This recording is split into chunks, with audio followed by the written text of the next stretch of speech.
I guess really it started probably in my 20s or so. I was on the back of a motorcycle where I wasn't supposed to be, and we crashed. It was a dirt bike, and we crashed, and I knocked out like my bottom 4 teeth down here.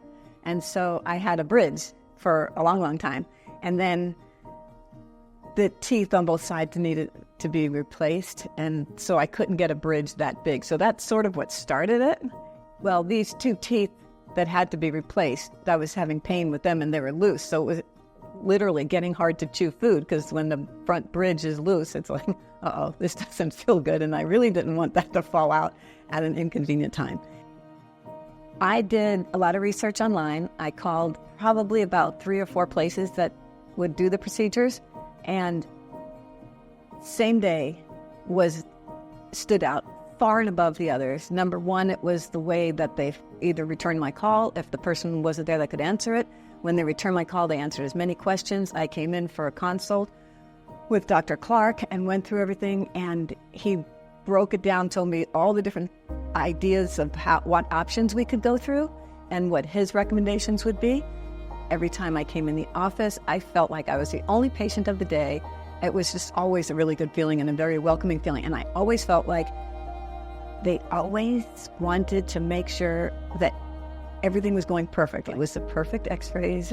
Every procedure was perfect. And it's really hard to explain. When Dr. Clark would look at the work that they had done, they took so much attention to the detail. It was like microscopic. They're looking at it, okay, and it was just like the littlest, tiniest change that they wanted to make, or just checking for this and that. So I always felt like they took so much pride in the work that they were doing that I almost felt like I don't have to worry about this. Like, they're thinking of everything I never even thought of. Of course, it's not my place to, but it was just, I always felt like they really, really wanted me to have the most beautiful smile, and making me feel like, we've got this, Mary. Like, I'm part of this team, and we're going to make sure that you are happy with this for the rest of your life, because they're going to last me all my life. Biggest change for me, once I could start eating all my solid foods and everything again, like being able to bite into corn on the cob was something I hadn't done in years, right?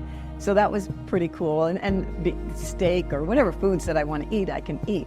I also felt a lot better about my smiles and just meeting people. I was at a charity event, and somebody introduced me to a man, and when I said hi, I shook his hand, and he said, "Oh my God, you've got a beautiful smile." And I said, "Well, thank you."